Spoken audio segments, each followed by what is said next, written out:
And now let's explore the width. Let's extend out from that middle line, extend out. Feel your clothes on your shoulder, on your torso, on your legs. You're extending out now from the edge of your body. So if there's anybody in the room with you, let's acknowledge that. A pet or another person, just feel that life force. If there's nobody in your room, you can think of the furniture that's there, maybe a table that is made out of wood, or maybe you have some flowers or some life in your room. So we're extending out this width further out to include your loved ones and those you care about. Names may appear, but what we want to do is try to stay out of thinking about them and stay into sensing them, feeling that connection to your loved one.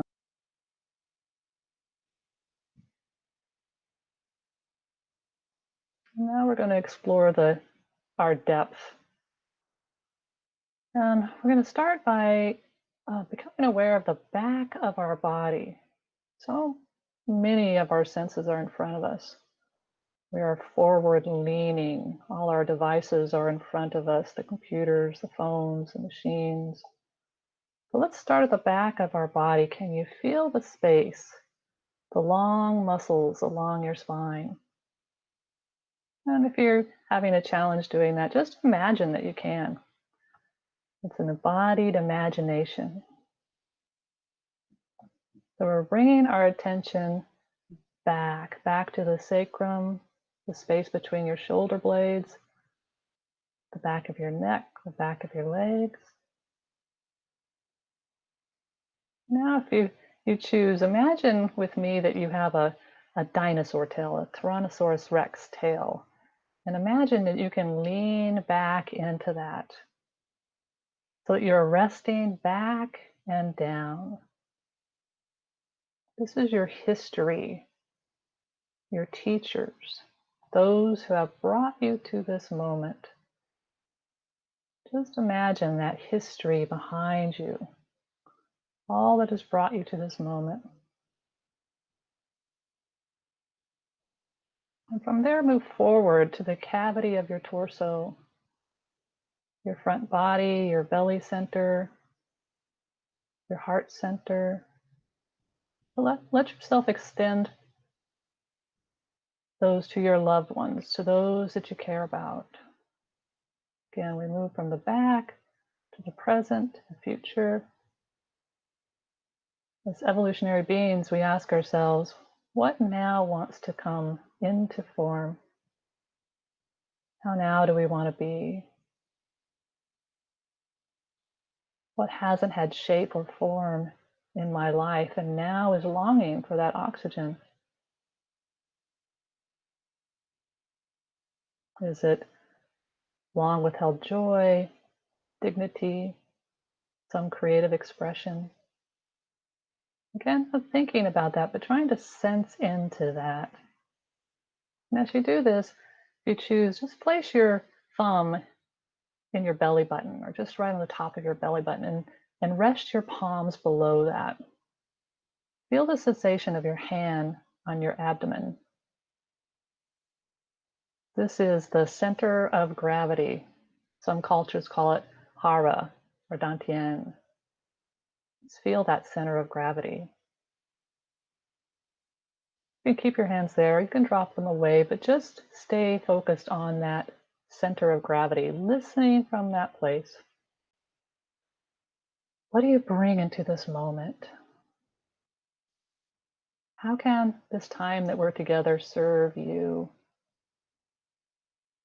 How might it serve the world? What is your intention?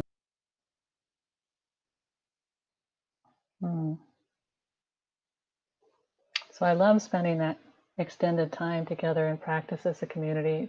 Really powerful for us to do that, especially since we're separate in some ways. To be able to do spiritual practice together like that just really connects us and grounds us. So it's in that grounding today that we continue our exploration, our topic, which all this month is inclusion in action. And as Tamara mentioned, our theme today is colorblind or colorful.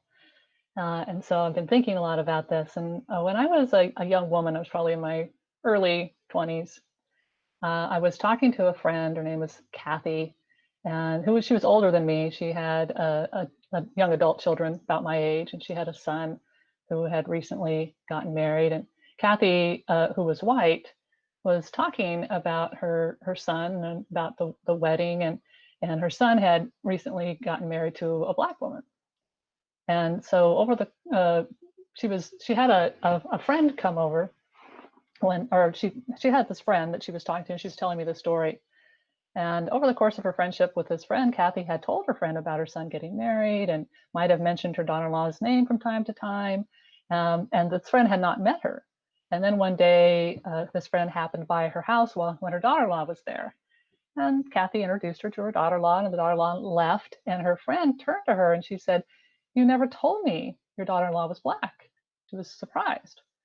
And Kathy, and I'll never forget this because I was listening to her tell the story, and Kathy said, and I said, "Is she? I hadn't noticed." And and at that time in my life, that struck me. I was like, wow, I think I was a little suspicious that was true, but I was also kind of impressed, like that somehow that was what we were all striving for, that to just completely see people without seeing color seemed to be what we were striving for, in this sense of being connected and being one. And luckily, all together all the time, every week. And when they were about 4 or 5 years old, I was driving them in the car, and they were in the back seat of my car. And as you know, you learn so much from your kids from listening to them talk to each other in the car. I don't know if other moms have that experience. And so I was just kind of listening to their chatter, their sweet little chatter.